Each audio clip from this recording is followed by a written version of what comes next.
Boa tarde, pessoal. Vamos continuar então nossa série de vídeo aqui sobre ciência e tecnologia dos materiais.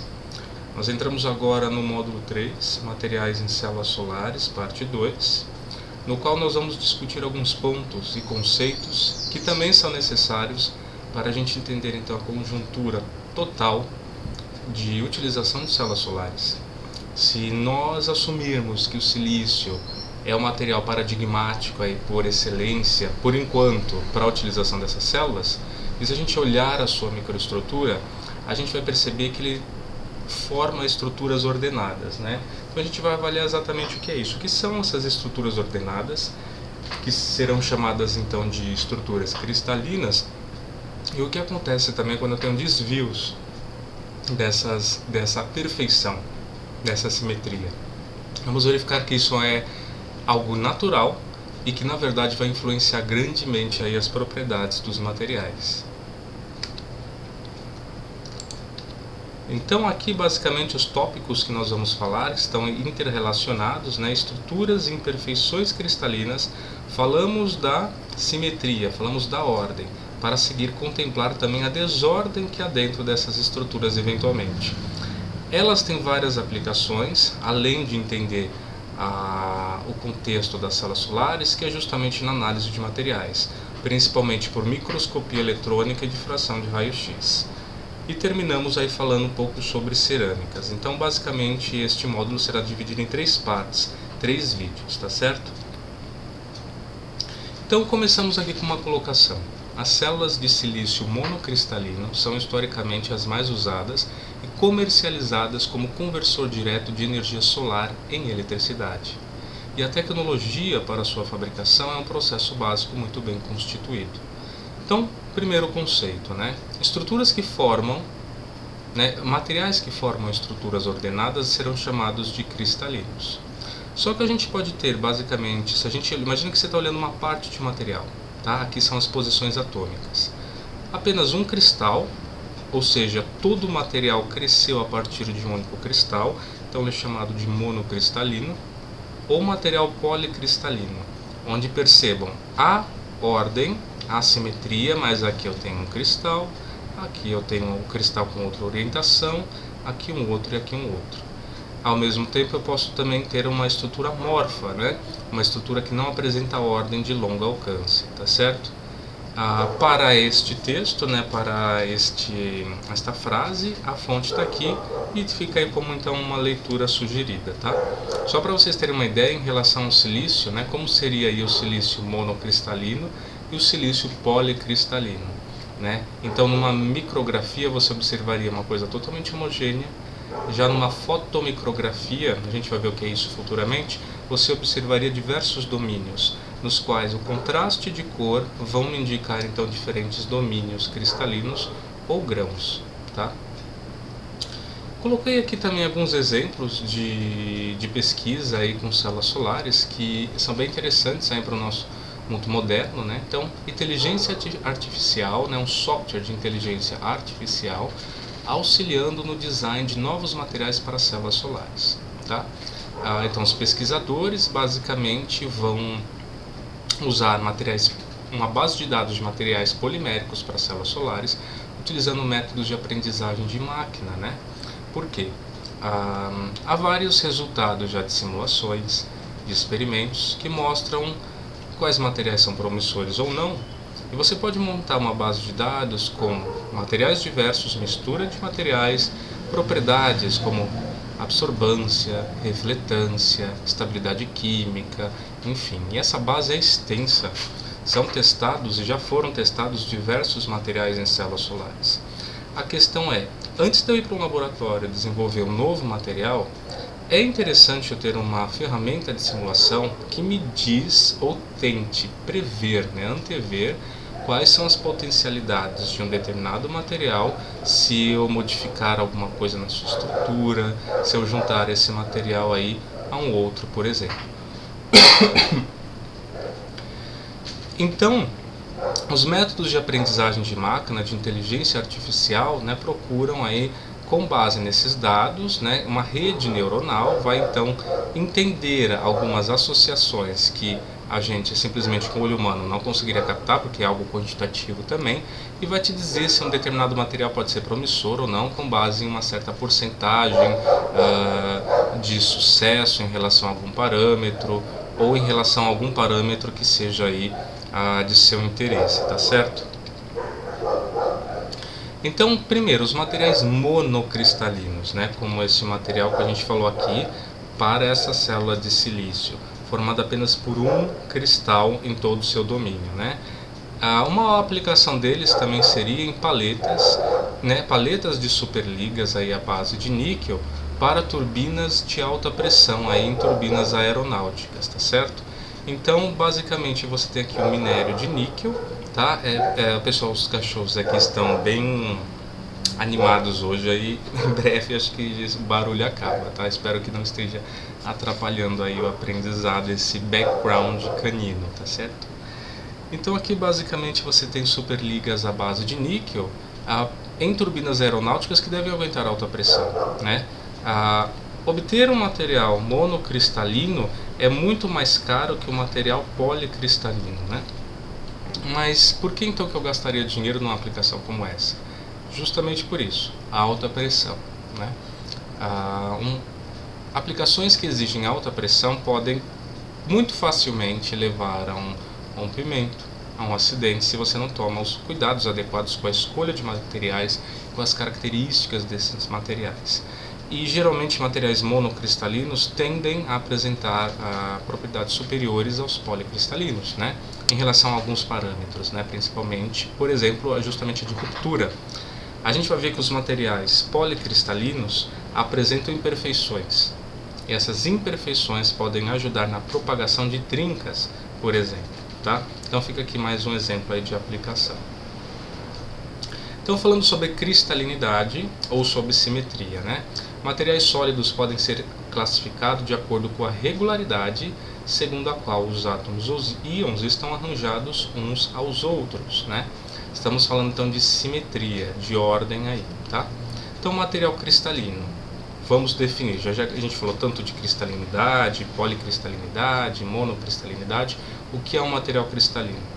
Uma maneira de eu defini-lo é aquele no qual os átomos estão situados em um arranjo que se repete ou que é periódico ao longo de grandes distâncias atômicas. Então a gente está falando aqui de ordem, né, um arranjo, uma ordem de longo alcance. Você sempre vai observar os mesmos padrões conforme você olha diferentes pontos aí ao longo de uma estrutura. Então existem ordem de longo alcance, né, todos os metais, muitos materiais cerâmicos e alguns polímeros, nós vamos ver isso futuramente, formam estruturas cristalinas sobre condições aí normais de solidificação.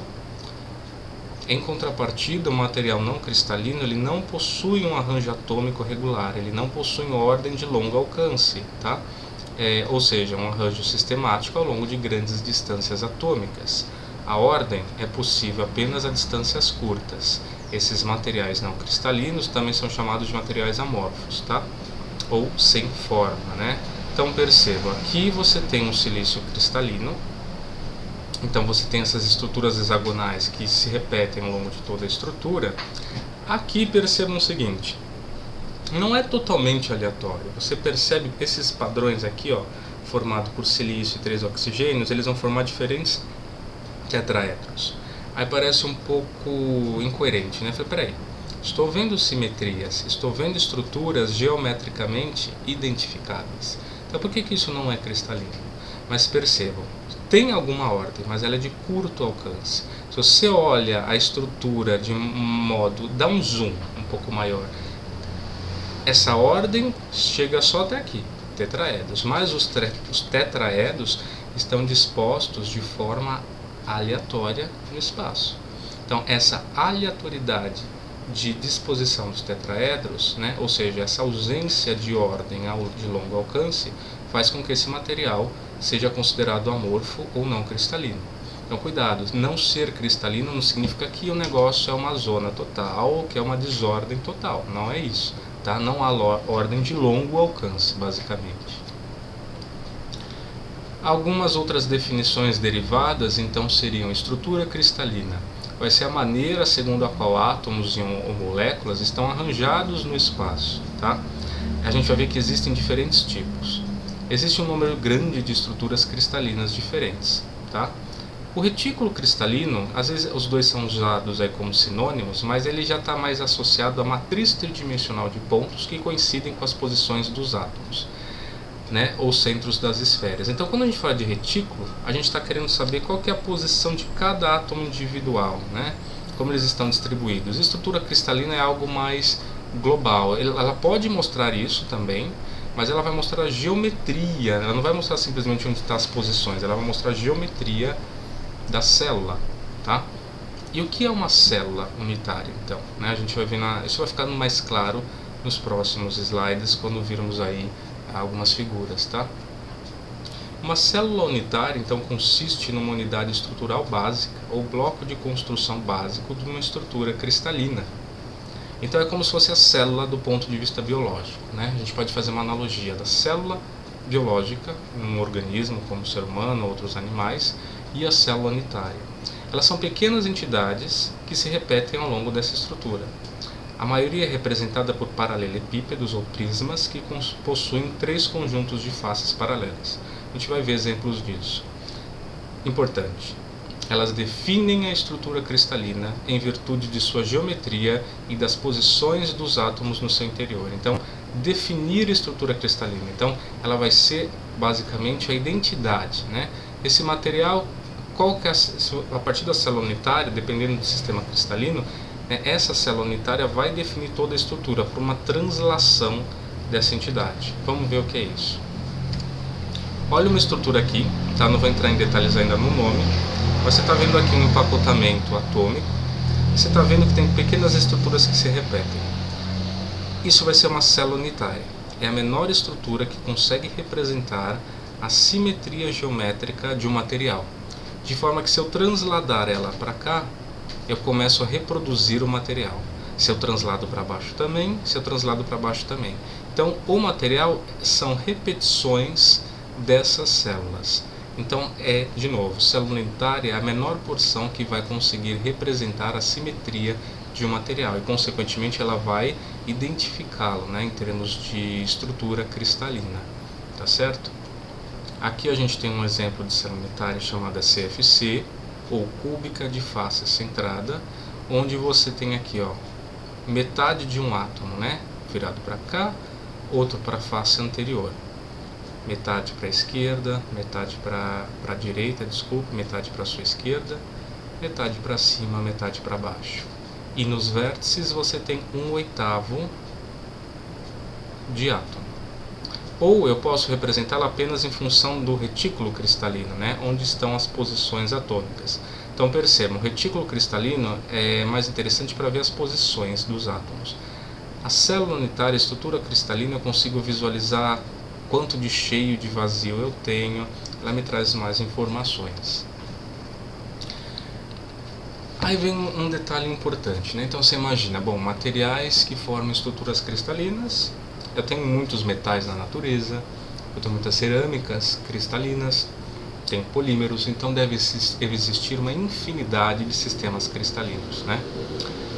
Não é intuitivo no primeiro momento, mas um resultado muito interessante na ciência, na física, né? E obviamente isso afetou, aí teve desdobramentos na matemática, é que o número de sistemas cristalinos que existem na natureza, na verdade, ele é limitado. Ele é um conjunto finito de sistemas. Então, como que ele gera tantos materiais diferentes? Em virtude do tipo de átomo que está lá, né? Ou dos tipos de átomos, tá certo?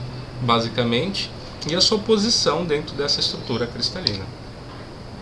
Então, os sistemas cristalinos que existem são basicamente 7, tá? Aqui a gente está vendo 8, porque na verdade isso é amorfo, né? Isso não é um sistema cristalino.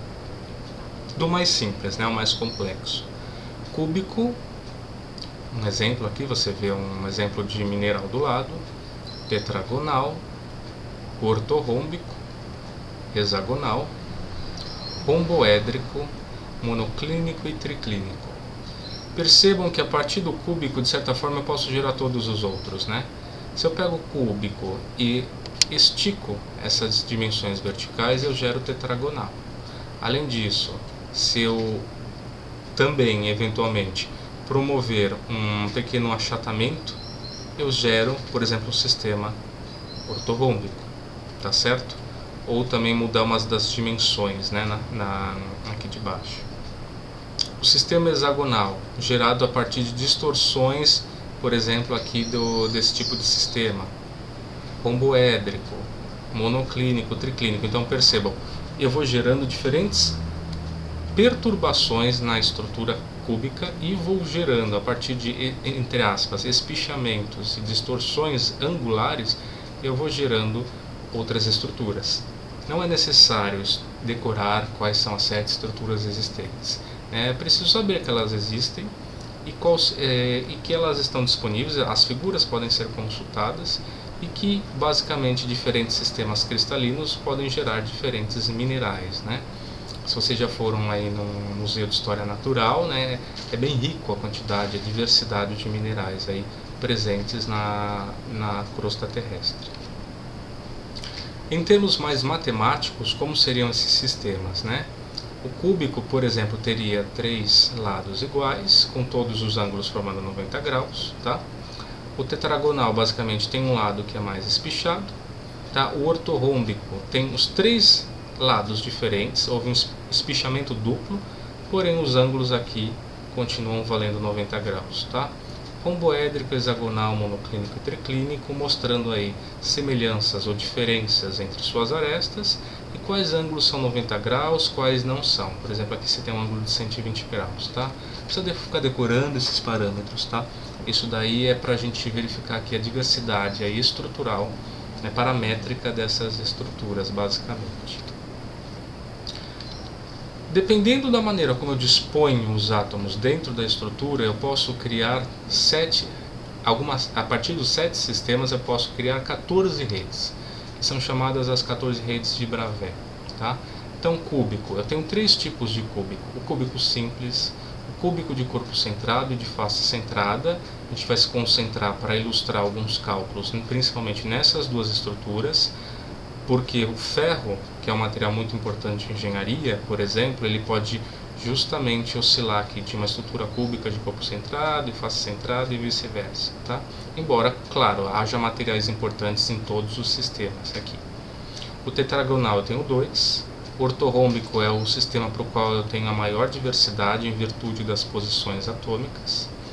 Romboédrico não tenho, e triclínico não tenho mais possibilidades, hexagonal também não.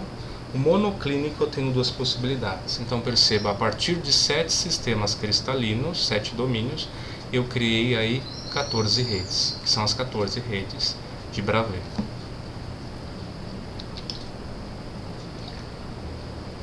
Outro conceito importante, já que a gente está falando de mudar posições atômicas, né? Conceito de polimorfismo e alotropia, que tem a ver com esse contexto de estruturas cristalinas. Então o que vai ser isto? O polimorfismo, propriedade de um material sólido existir em mais do que uma forma ou estrutura cristalina. Em sólidos elementares recebe o nome de alotropia. Tá? Então, polimorfismo seria o termo mais genérico. Se eu tenho um sólido formado apenas por um elemento químico, este polimorfismo é classificado então como alotropia. A estrutura cristalina que vai dominar, que vai aparecer, né, preponderante, depende da temperatura e pressão externa. Tá? Isso é importante. Na maioria das vezes, uma transformação polimórfica, na qual eu mantenho os mesmos átomos, mas mudo o seu arranjo, vem acompanhada de mudança de densidade e outras propriedades físicas. Então, vai gerar materiais com propriedades totalmente distintas, né? Para o carbono, que é um exemplo clássico para discutir alotropia, né? Você tem aqui o grafite, formado basicamente por lâminas, né, de carbono, que apresentam aqui ligações de Van der Waals, ligações secundárias entre suas estruturas. E se você é intuitivo, né? Se você colocar um grafite na mão e basicamente você passar o dedo por cima dele, se desprenderão aí planos, né, de grafite. Então é fácil deslizar um plano sobre outro. Este mesmo material, se eu mudar o seu arranjo, eu gero uma estrutura tão forte como o diamante. que inclusive é utilizado para riscar outras substâncias em ensaios de dureza, né? Por exemplo, né? Ou como referência para a dureza, né? Na verdade. Também tem uma possibilidade de peça uma bola de futebol, que é o fullereno, que foi produzido artificialmente, no primeiro momento com em torno de 60 carbonos, se não estiver enganado, mas há diversas formas de fullereno, com 40, 40 e poucos, enfim. Essa forma arredondada de carbono então vai ser chamada de fullereno. A quantidade de carbonos é variável aí, você pode verificar na literatura, tem diferentes possibilidades aí de números para os átomos de carbono. Então, vamos ilustrar, pessoal, vamos falar de uma estrutura que aqui nas redes de Bravais é justamente, né, essa aqui. Estrutura cúbica de corpo centrado de face centrada, tá? A estrutura cúbica de corpo centrado, né, então o termo ele ajuda a gente a entender o que é isso. Você vai ter, por exemplo, um átomo, tá, aqui representado por uma esfera. Lembrar, isso é uma representação grosseira de um átomo, isso é bem mais complexo, né? Nós vimos um pouco disso lá no módulo anterior. Mas aqui, perceba, isso é basicamente um modelo de Dalton, e ele serve para esses fins, né? Então você tem aqui um átomo no centro da estrutura da célula unitária, e você tem 1/8 de átomo nos vértices, né? Aqui seria o retículo cristalino com as posições atômicas, um no meio e outros no vértice, tá? Eu estou interessado em conseguir relações entre a aresta dessa célula unitária e o raio do átomo que está dentro dela. Por aplicações sucessivas de teorema de Pitágoras 2 vezes, eu chego fica aí como exercício se você quiser tentar, tá? Eu não vou cobrar a dedução disso, me interessa o resultado aqui. Eu consigo essa relação entre a aresta da célula cristalina e R, o raio atômico. Então A igual a 4R raios de 3, tá? Quantos átomos eu tenho por célula cristalina numa estrutura cúbica de corpo centrado? Vamos contar. Você tem um átomo, aqui você tem 1/8, só que você tem 8 vértices, 4 em cima, 4 embaixo, então 8 vezes 1/8 é 1. Então um átomo mais um átomo, então eu vou ter 2 átomos por célula unitária. Um outro parâmetro importante seria o fator, aí, fração de ocupação, ou o F aparece às vezes como FeA, fator de empacotamento atômico, que mede a fração ou proporção de volume cheio na célula unitária, ou seja, o quanto dessa célula unitária está preenchida. Então, basicamente, é o volume ocupado pelos átomos dividido pelo volume do cubo. Bom, o volume ocupado pelos átomos. Se eu tenho 2 átomos, vai ser 2 vezes o volume aqui de uma esfera, né? Supondo aí que eu estou aproximando o átomo por uma esfera, que é 4/3 de πr ao cubo vezes 2. Esse é o volume de átomos. O volume do cubo, como o próprio nome diz, é um cubo, então é A aresta ao cubo. Se a aresta é isso daqui, então será 4R raiz de 3 ao cubo. Então essa relação me dá o fator de empacotamento atômico. Se você fizer esse cálculo, você vai chegar aqui num valor de 0,68. Isso significa que do espaço disponível nessa célula unitária, 68% é ocupado por átomos, tá? Exemplos de materiais que formam uma estrutura cúbica de corpo centrado: cromo, vanádio, molibdênio, sódio, tungstênio e ferro alfa. No módulo de metais a gente vai tratar aí do que é esse ferro alfa, que existe aí até 912 graus Celsius a partir da temperatura ambiente, tá? Uma outra possibilidade ainda de estrutura cúbica é a estrutura cúbica de faces centradas. Percebam, a geometria continua sendo cúbica, mas mudou a maneira como os átomos se arranjam aqui dentro. Agora eu tenho metades de átomo, né? Como foi dito anteriormente, uma para cima, uma para baixo, uma para cada lado, uma para frente e a face de trás. E continuo tendo 1/8 de átomo nos vértices, tá? Se a gente contar o número de átomos de célula unitária, então, dos vértices a gente viu que é 1, a esfera da frente, a semisfera, né, da frente e de trás, mais 1, 2, de cima e de baixo, 3, de esquerda e direita, 4. Então eu tenho 4 átomos por célula unitária. Da mesma forma, se eu trabalhar por trigonometria, eu consigo uma relação entre aresta e raio atômico, que é diferente desta relação, dado que essa estrutura é diferente. A relação entre aresta e raio atômico aqui então vai ser A igual a 2 raios de 2 vezes R. Tá? Um outro parâmetro também que pode aparecer eventualmente, a pessoa aqui a gente não tem esse dado para essa estrutura, mas é o número de coordenação. O número de coordenação é o número de vizinhos que um determinado átomo tem, ou seja, que entram de alguma forma em contato com esse átomo. Tá? Então aqui cada átomo tem 12 vizinhos que entram em contato com ele. O fator de empacotamento atômico é 0,74. Percebam, 74% é preenchido. Aqui é 68%. Então as estruturas aqui tendem deste cúbica de face centrada, supondo que seja o mesmo átomo, tende a ser mais densa do que uma estrutura cúbica de corpo centrado. Essa vai ser justamente a nossa primeira aplicação, né? Perceber que isso afeta a densidade de um material, tá? Por isso é uma das razões que a gente estuda esse tipo de coisa, um dos motivos, né? Só para a gente ter uma ideia, como se fosse um resumo, então, de características de estrutura cristalina de alguns metais, né? Você tem aqui os sistemas cúbicos, você tem a relação entre área, até para o hexagonal está aqui, relação entre área e raio, quantos átomos por célula unitária, qual é o número de vizinhos, que é o número de coordenação, fator de empacotamento, que é a fração de preenchimento, e exemplos de materiais que você pode encontrar com essas estruturas. Então fica como exercício para vocês a aplicação 1. Tá? Existe uma relação entre a densidade e os parâmetros de uma célula unitária, tá? Os parâmetros de rede. Eu posso calcular teoricamente a densidade de um material sabendo N, número de átomos associados a cada célula unitária, que nós já exploramos anteriormente. A é o peso atômico, né, que é a massa atômica ou molar, tá? Que é aquela coisa de grama por mol, por exemplo, do gás O2, né, 32 gramas por mol. Vc é o volume da célula unitária, ou seja, o volume de cada uma dessas células aqui, dependendo, claro, qual for a célula.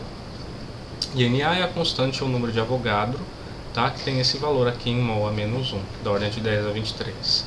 Então diz o seguinte, a gente vai calcular a densidade por cobre, que possui um raio atômico de 0,128 nanômetros, tá? E uma estrutura cristalina cúbica de face centrada, e uma massa molar de 63,5 gramas por mol. Então, os parâmetros que você precisava estão aqui. Calcule sua densidade, e após fazer esse cálculo, você vai buscar qual que é a densidade do cobre, tá? Que forma essa estrutura CFC, e vai comparar o seu resultado com essa densidade aí presente aí na literatura experimental. Já adianto o seguinte, cuidado basicamente com as unidades, tá?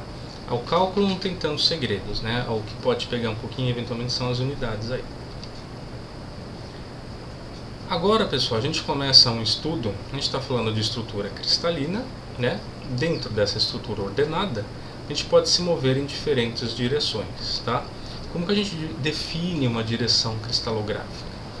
A gente vai falar em breve, né, das aplicações. Direções cristalográficas e planos cristalográficos são úteis, seu entendimento é útil porque a radiação vai se comportar de forma diferente dependendo de como ela está incidindo nesse material, em virtude dos planos, do fator de empacotamento, do arranjo dos átomos. E eu posso me aproveitar disso para identificar as estruturas. Por exemplo, em alguns materiais vão aparecer determinados planos que vão ser mais comuns.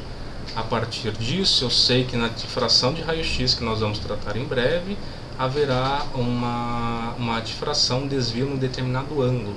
Então, identificando os ângulos, eu sei quais são os planos. Se eu sei quais são os planos, eu sei qual que é o material. Então, isso que a gente vai ver agora tem aplicações na parte de identificação de materiais, tá? Basicamente, eu posso definir aqui um eixo x, y, z, e aqui a gente está vendo como se fossem diferentes vetores, né? Aqui, por exemplo, o vetor 0, 0, 1, tá? Ele está em x igual a 0, em y igual a 0, só que ele coincide com o eixo z, aqui tendo uma intersecção aqui em z igual a 1. Aqui você tem o vetor 0, menos 1, 0, porque ele está basicamente em x, né? Ele está, digamos, na cota 0 em x, ele está na posição menos 1 y, e no z também ele está em 0, tá?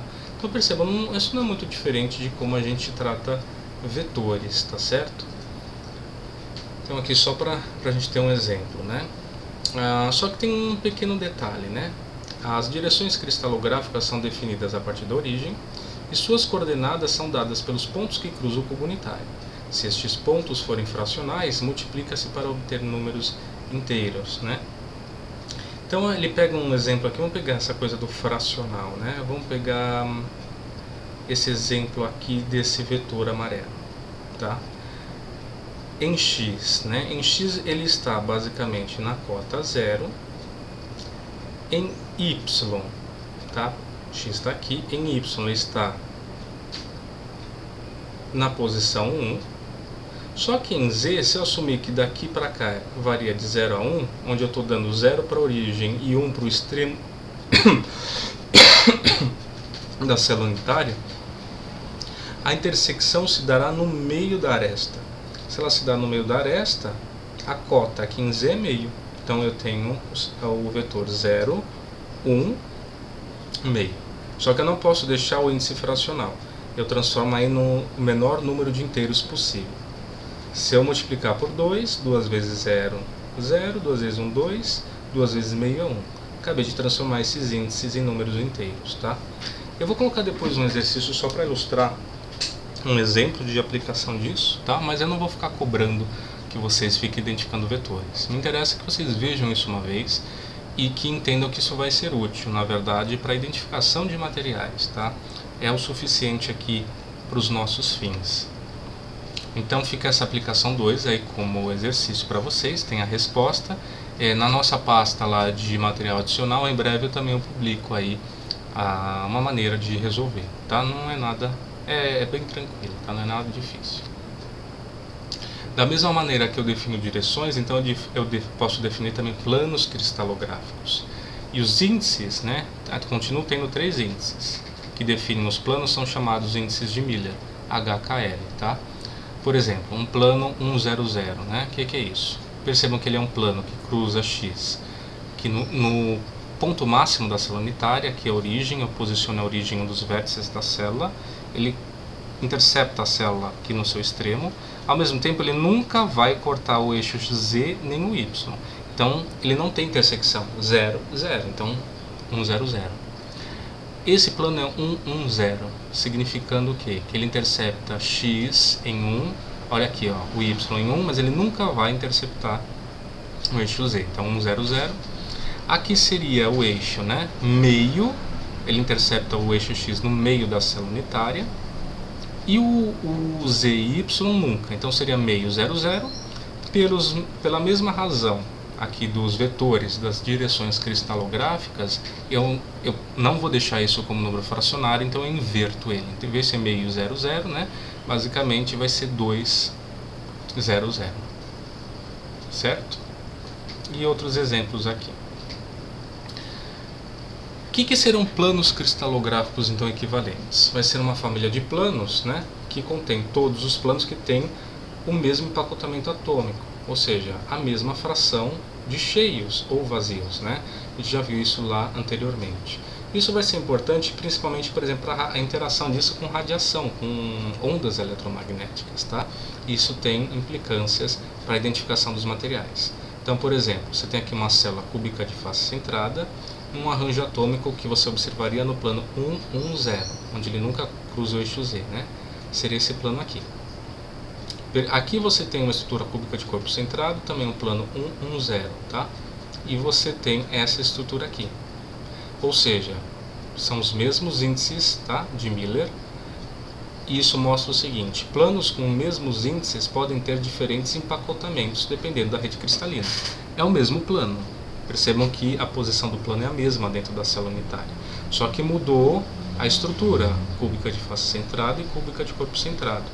Mesmo que eu tenha os mesmos índices de Miller, o fator de empacotamento para esses dois planos é distinto, tá? Outra definição, então, na verdade, retomando, né, o que a gente falou de materiais monocristalinos e policristalinos, tá? Então, um material monocristalino vai ser aquele formado por apenas um cristal em toda a sua estrutura.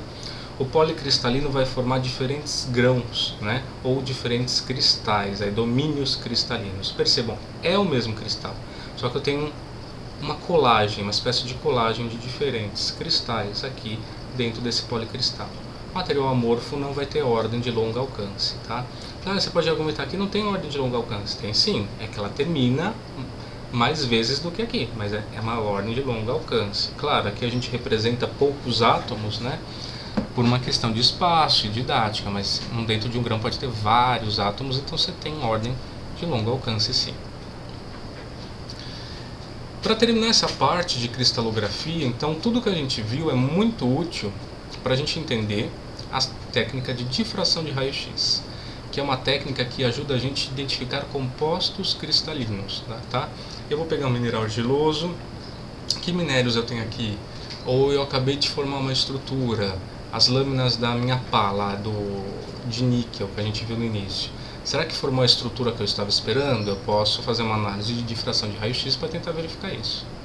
Então a difração, primeiro, difração do ponto de vista físico, como ela ocorre? Né? Ela ocorre quando uma onda, né, nesse caso, a gente sabe que a radiação se comporta tanto como existe a dualidade onda-partícula, mas para a difração de raio-x a gente modela justamente como onda, tá? Então uma onda eletromagnética encontra uma série de obstáculos regularmente espaçados. A gente está falando de estrutura cristalina, então os planos vão estar regularmente espaçados, é exatamente isso o caso na estrutura cristalina. E esses obstáculos ou planos são capazes de dispersar a onda, tá? Ou seja, ela ocorre como se fosse uma absorção e reemissão instantânea, tá?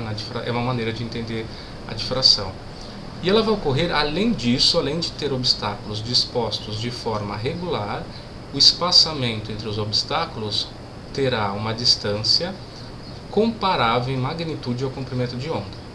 Quando você tem essas condições, então é possível o fenômeno da difração. Então percebam, essa primeira onda que chega aqui, ela atravessa o primeiro plano, porque eventualmente ela passou por um espaço vazio desse primeiro plano, mas ela é interceptada no segundo. Interceptada por um átomo, que absorve e reemite com a mesma energia, ela não vai perder energia, tá?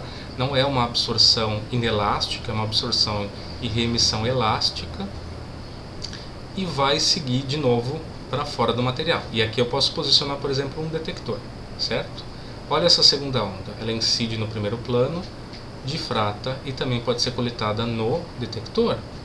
Mas percebam, elas não vão chegar aí basicamente, eventualmente em fase, porque o percurso é a mesma velocidade para as duas ondas, né?